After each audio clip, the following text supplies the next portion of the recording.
ஓம் முருகா, வெற்றிவேல் முருகா. என் அன்பு பிள்ளையே, உன்னுடைய வாழ்க்கையில் மிகப்பெரிய அற்புதம் நடக்கப் போகின்றது. ஆம், உன்னை விட்டு விலகிய உறவு மீண்டும் உன்னிடத்தில் வந்து பேசப் போகின்றார். இது கனவா நினைவா என்று நீயே சந்தேகித்து கொள்ளும் ஒரு அற்புத நிகழ்வு உன் வாழ்க்கையில் நடைபெறப் போகின்றது. உயிருக்கு உயிராக நேசித்த உறவு எக்காரணத்தோ உன் மனதில் வைத்து கொண்டு மற்றவர்களுக்காக சுயநலமாக உன்னை வேண்டாம் என்று தூக்கி எறிந்துவிட்டு சென்று விட்டது. நீ எவ்வளவோ முறை கெஞ்சி பார்த்தும் அவ்வுறவு மனம் இறங்கவில்லை. வேண்டாம், விலகிவிடலாம், இது வாழ்க்கைக்கு செட் ஆகாது, நம் வாழ்க்கையில் ஒரு புரிதல் இருக்காது என்று பல காரணங்களை கூறிவிட்டு நீ வேண்டாம் என்று உறுதியோடு தீர்மானித்துவிட்டு உன்னை விட்டு விலகி சென்று விட்டது. அவர் நேசம் வேண்டுமானால் பொய்யாக இருக்கலாம், ஆனால் நான் அந்த உறவை நேசித்தது உண்மை. அதனால்தான் என்னால் இன்று வரை மறக்க முடியவில்லை அப்பா. அவருடைய நினைவுகளிலிருந்து என்னால் மீண்டும் வர முடியவில்லை அப்பா என்று நித்தமும் அவரை நினைத்து நீ அழுது கொண்டிருக்கின்றாய்.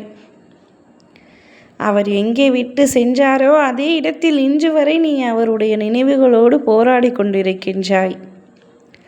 சில சமயத்தில் வேண்டாம் என்று விலகிய உறவை இன்னும் வரை நினைத்து கொண்டிருப்பது மிகப்பெரிய முட்டாள்தனம் என்று உன்னுடைய மனம் கூறினாலும் உன்னுடைய புத்தி கூறினாலும் முழுமையாக உன்னால் மறக்க முடியவில்லை. மறக்க வேண்டும் என்று நினைக்கும் பொழுதெல்லாம் இன்னும் அதிகமாக அவருடைய நினைவுகளை உன் மனதிற்குள் வருகின்றது. ஏதாவது ஒரு சந்தர்ப்ப சூழ்நிலையில் அவருடைய நினைவுகள் உன் மனதிற்குள் வந்து காரணமே இல்லாமல் அழுகின்றாய். தொலைக்காட்சி பார்க்கும் பொழுது கூட ஏதோ ஒரு பாடல் ஒளிபரப்பாகும் பொழுதோ ஏதோ ஒரு காரணத்திற்காக திடீரென்று உன் கண்களில் இருந்து கண்ணீர் வருகின்றது. கேட்டால் அவருடைய நினைவுகள் வந்து விடுகின்றது. இப்படி அவரை மறக்க முடியாமல் நித்தமும் நீ தவிக்கும் தவிப்புகள் வார்த்தைகளால் கூற முடியவில்லை. விட்டு சென்ற நொடி முதல் நீ உன்னுடைய வாழ்க்கையில் நிம்மதியை தொலைத்துவிட்டு இருக்கின்றாய்.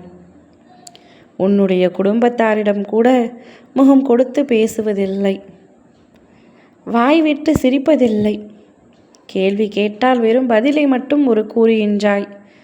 கவனம் வேறெங்கோ இருக்கின்றது. உன்னை நினைத்து உன்னுடைய குடும்பத்தாருக்கும் கஷ்டமாக இருக்கின்றது. உன்னுடைய இந்த சூழலை உன் அப்பா நான் எப்படி அமைதியாக இருப்பேன்? என் பிள்ளையான நீ துக்கத்திலிருந்து மீண்டு வர வேண்டும். அதனால் உன்னை தூக்கி எறிந்து விட்டு விலகி அந்த உறவை மீண்டும் உன்னிடத்தில் கொண்டு வந்து சேர்க்கப் போகின்றேன். உன்னை விட ஒரு அன்பானவன் அவருடைய வாழ்க்கையில் கிடையாது என்பதை உணர்ந்து கொண்டு மீண்டும் அவ்வுறவு உன்னிடம் வரப்போகின்றது.